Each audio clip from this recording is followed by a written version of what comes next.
A crowded island with a hot and dry climate. Throughout history, Malta has struggled to find enough fresh water to survive.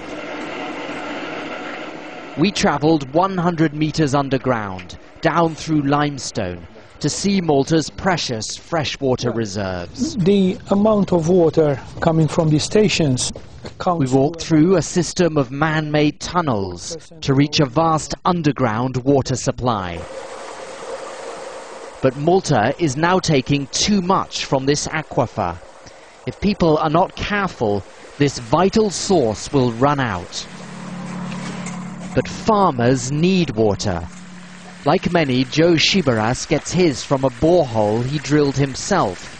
Irrigation to grow Malta's food. The problem is that unregulated use is not sustainable.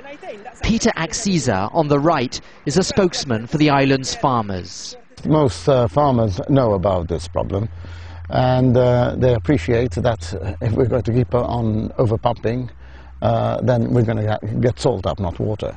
I think we have to monitor the situation, and I think whether we like it or not, we have to at least stop it from getting any worse.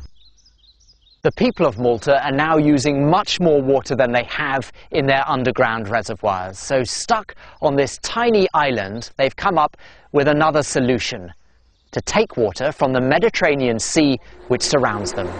Obviously the first step is getting seawater. At this plant, they take salt out of seawater. More than half of Malta's water is now pumped from the sea. But this is expensive.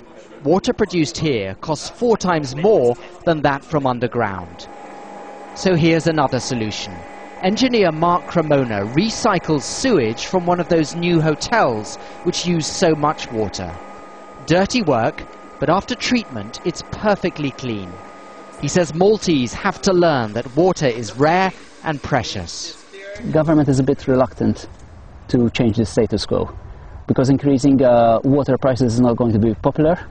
Enforcing control mechanisms for groundwater extraction is not going to be popular with farmers, with hoteliers, with industry. But I think at this point in time we really don't have any options. Life on Malta has got better for many in recent years.